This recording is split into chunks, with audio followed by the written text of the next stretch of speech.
बताऊं, आज तो लोग शिकायत करते हैं कि देखिए ना हजरत क्या बताएं, मेरा बेटा ना मेरा कहना नहीं मानता, ना फरमान है, कोई बात नहीं सुनता है। हम आम बोलते हैं, वो इमली बोलता है। ना फरमान है, ना फरमान औलाद क्यों हो जाती है, बेटा ना फरमान क्यों हो जाता है? सिर्फ इसमें बेटे की गलती नहीं है, बाप की भी गलती है।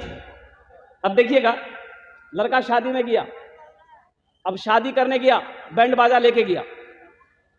अभी तो बैंड बाजा एक एक जगह लोग तवायफ को लेके जाता है, शादी में बारात नचवाता है, तवायफ लोगों को नचवाता है। बताइए, जिस नेक काम का आगाज गुनाहों के साथ हो उसका अंजाम अच्छा होगा? भाई उसका अंजाम अच्छा होगा? और निकाह के बारे में इमामुल अंबिया ने इरशाद फरमाया, अल्लाह के रसूल सल्लल्लाहु अलैहि वसल्लम इरशाद फरमाते हैं, सबसे अच्छा निकाह वो है जिसमें कम से कम खर्च हो,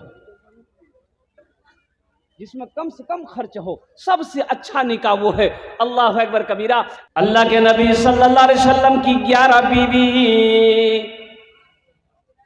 सहाबाए किराम ने कई निकाह किया, तबईन ने निकाह किया, अल्लाह के वलियों ने निकाह किए, उलमाए किराम ने, हमारे अकाबिरीन ने निकाह किए, लेकिन कहीं साबित नहीं क्या आपने जहेज मांगा हो। जहेज का रवाज ये हिंदुआना रवाज है, इस्लाम इसकी इजाजत नहीं देता। और एक बात याद रखिएगा, ये जो हम लोग भोज खाते हैं ना, बेटी वाला की यहाँ भोज, ए बाबा, सुन्नत 3 उंगली से खाना सुन्नत है, नबी की सुन्नत 3 उंगलियों से खाना सुन्नत है। यहाँ खाना किरम भेजिए, अम्मू अम्मू, हाँ घुसा हुआ, जल्दी जल्दी घुसा। बेटी वाले के यहाँ खाना सही नहीं है, जायज नहीं है, बेटी वाले के यहाँ खाना जायज नहीं है। ये जो बारात लेकर आप जाते हो ना, अल्लाह के यहाँ इसका भी जवाब देना होगा। बेटी वाले का शादी में खर्च है ही नहीं है, कुछ नहीं। आप बारात जाइए, 100 लेके जाइए, 150 लेके जाइए, उससे मतलब नहीं। जाइए, निकाह पढ़िए, लड़की को लेके आइए। हाँ, वलीमा करना नबी की सुन्नत है, आप वलीमा कीजिएगा, अपने घर में 100 का नहीं, हजारों को खाना खिलाइए, ये नबी की सुन्नत है, इसमें सवाब मिले। लेकिन यहां ज़बह तो बेटिया वाला होता, ज़िबा बेटिया वाला होता है। अल्लाह के इसका भी जवाब देना होगा। एक साहबी हजरत साद रदी अल्लाह अन्हु काले कलौटे थे। किसी साहबी ने कह दिया कि तुम जन्नत में नहीं जाओगे, तो अल्लाह के नबी की बारगाह में आया, कहा कि या रसूल अल्लाह, ये मेरा काला रंग मुझे जन्नत में जाने नहीं देगा। तो अल्लाह के नबी मुस्कुराते इरशाद फरमाते कि शायद जिसके दिल में ईमान है वो जन्नती है। जरा सुभान अल्लाह बोले तो माशाअल्लाह। जिसके दिल में ईमान है वो जन्नती है। ऐ साहब क्या बात है? कहा कि या रसूल अल्लाह, उन्होंने मुझे कहा कि जन्नत में तू नहीं जाएगा। अल्लाह के नबी इरशाद फरमाते, साथ ऐसा ना कहो, जो मुसलमान है, जो मोमिन है, जिसके दिल में ईमान का जर्रा बराबर भी ईमान होगा वो जन्नती होगा। और कुर्बान जाइए। हजरत साद ने कहा या रसूल अल्लाह, मेरी शादी नहीं होगी। अल्लाह के नबी ने इरशाद फरमाया, क्यों नहीं होगी? कहा कि रसूल अल्लाह, मुझे बेटी कौन देगा, मैं शक्ल का काला कलौटा हूँ। कुर्बान जाइए। अल्लाह के नबी ने इरशाद फरमाया, तू निकाह करना चाहता? कहा या रसूल अल्लाह, मैं चाहता हूँ। कहा कि जा, वो मदीने में बहुत बड़े रईस आदमी थे मदीने में, उसके घर भेज दिया कि जा, उसकी खूबसूरत बेटी है, ये पैगाम लेकर तू जा, और जब वो तुम्हें पूछेंगे तो बता देना मैंने भेजा।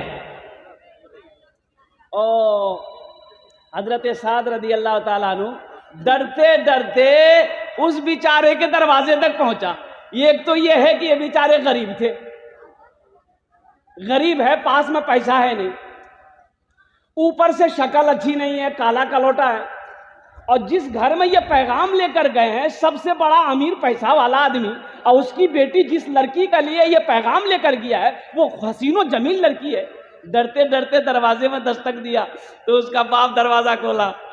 क्या है? बोला जी हम आए हैं पैगाम लेकर। बोला कैसा पैगाम, किसका पैगाम? जल्दी बोल, किसका पैगाम? कहा कि जी मैं अपना पैगाम लेकर आया। बोला अपना पैगाम लेकर आया, किसके लिए लेकर आया? बोला आपकी बेटी के लिए लेकर आया। मैं आपकी बेटी से शादी करना चाहता हूँ। डरते डरते बेचारा बोला कि आपकी बेटी से हम शादी करना चाहते हैं, अल्लाह के रसूल ने मुझे भेजा है। वो शख्स ने कहा कि अपनी शक्ल देखी, शक्ल देखे हो तब तुम्हारी हिम्मत कैसे होगी मेरे दरवाजे पे पैगाम लेके आने की। दरवाजा बन के बेचारा गरीब आदमी भागा डर से। उसकी बेटी जो थी ना वो सुन ली, दरवाजे के आड़ में उसकी बेटी ने सुन लिया। बाप जब दरवाजा बंद किया तो बेटी ने कहा, अब्बा हुजूर ये आपने क्या कर दिया, ये तो गजब हो गया। आपको पता भी है कि आपने किसके फरमान को ठुकराया है। अब्बा हुजूर आप जाइए, उसके वापस लाइए, घुमा कर लाइए, मैं उस लड़के से शादी करने के लिए तैयार हूं। सुभान अल्लाह बोल। हम उस लड़के की शक्ल को नहीं देख रहे हैं, हम तो फरमाने मुस्तफा को देख रहे हैं। उन्हें भेजा किसने?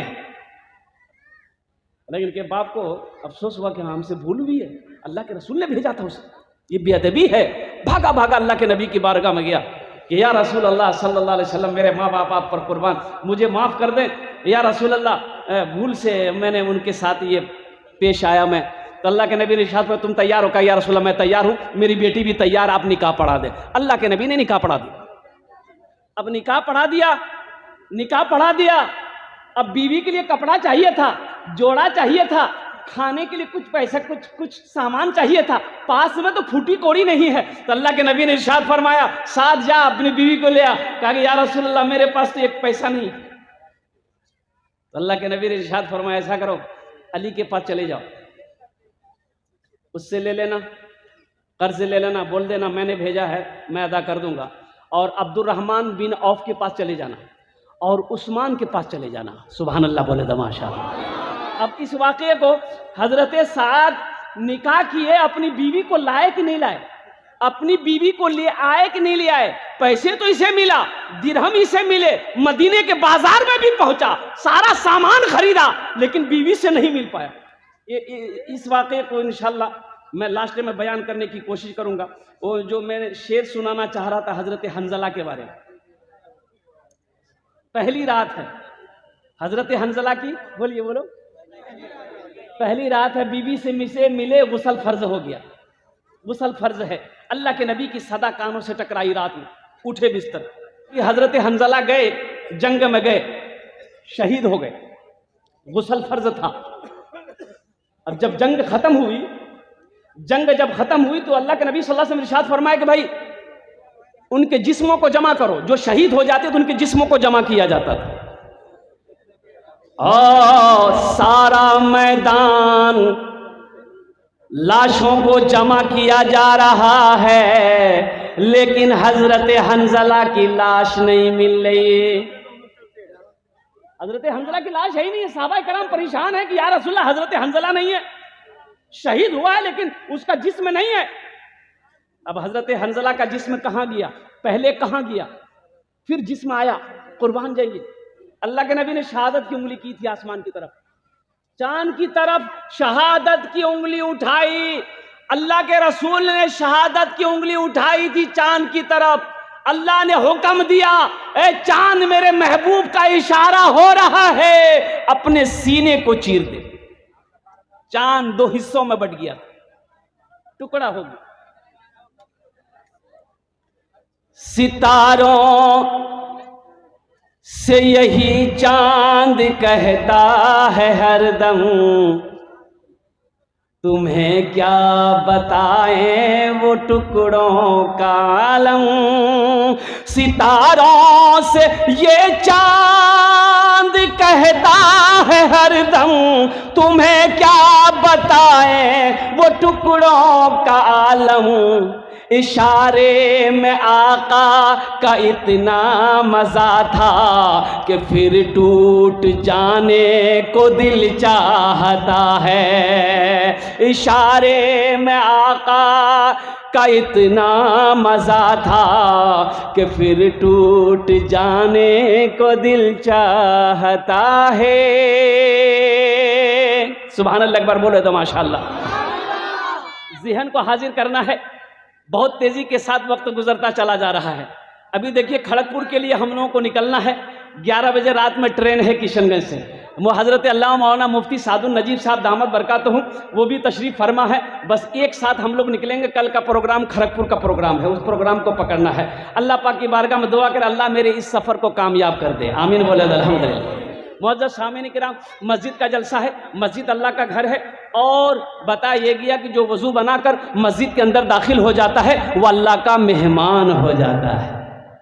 वो अल्लाह का, देखिए अल्लाह की ज़ात पे यकीन कीजिए, यकीन मजबूत, इतना यकीन मजबूत हो जाए अल्लाह अकबर कबीरा कि कोई हमारे ईमान को छीन न सके। ईमान इतना मजबूत होना चाहिए। हज़रत मूसा अलैहिस्सलाम के पेट में दर्द हुआ, वो कुएं तूर पहाड़ पर थे, कहा कि या अल्लाह मेरे पेट में बहुत दर्द है। पेट में दर्द समझते हैं ना, एक आदमी को पेट में दर्द हुआ, डॉक्टर के पास गया। डॉक्टर साहब बोली, डॉक्टर साहब बहुत पेट में दर्द, दवाई दा हमें। तो डॉक्टर साहब बोली कि बेन वहाँ की खिला ले। बोला बेन वहाँ जल्लो रोटी खिला ले। डॉक्टर साहब ने एक ड्रॉप दिया उसको, बोला लेके जाइए इसको 2 टाइम आंख में लगाइएगा। बोला हमारे पेटों में दर्द जाती, आंख की दवाई दीजिए। तो डॉक्टर बोला कि अगर आपकी आंख अच्छी रहती तो जली हुई रोटी नहीं खाते तो पेट में दर्द नहीं होता। ये पहला आंखों का इलाज करावा, फिर पेट का इलाज अपने आप हो जाएगा। हजरत मूसा अलैहिस्सलाम के पेट में दर्द हुआ, कहा कि मौला शदीद दर्द है, बहुत तकलीफ दे रहा है या अल्लाह।